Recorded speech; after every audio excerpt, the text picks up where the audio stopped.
এক মেয়ে তার স্বামীর বাড়ি যাওয়ার আগে বাবাকে বলছে, বাবা, আমাদের উঠোনের উপর এই গাছটি তুলে কি বাড়ির পিছনে লাগানো যায় না? বাবা মেয়েটির কথা শুনে বলল, মারে, গাছটি 4 বছরের পুরাতন গাছ, এখন এটা তুলে নিয়ে অন্য কোথাও লাগানো সম্ভব না। এখন যদি গাছটি তুলে অন্য কোথাও লাগানো হয়, তবে গাছটি নতুন মাটির সাথে নিজেকে মানিয়ে নিতে পারবে না এবং গাছটি মারা যাবে। বাবার কথা শুনে মেয়েটি হাউমাউ করে কেঁদে উঠল আর বলল, আচ্ছা বাবা, 4 বছরের পুরাতন গাছটি যদি নতুন মাটিতে মানিয়ে নিতে না পারে, তাহলে আমি তো তোমার এই ঘরের 20 বছরের একটা পুরাতন মেয়ে, আমি তো সামান্য একটি গাছ নই বাবা। তাহলে তুমিই বলো, আমি কিভাবে অন্য একটি নতুন বাড়িতে গিয়ে নিজেকে সম্পূর্ণ মানিয়ে নিব আর কিভাবে নিজেকে সম্পূর্ণ বাঁচিয়ে রাখবো বাবা?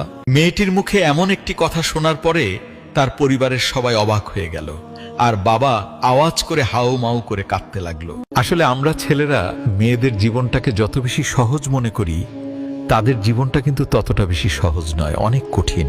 তাই আমি এই পৃথিবীর সমস্ত ছেলেদেরকে বলবো, আপনারা দয়া করে মেয়েদেরকে মন থেকে সম্মান করতে শিখুন এবং তাদেরকে ভালোবাসুন।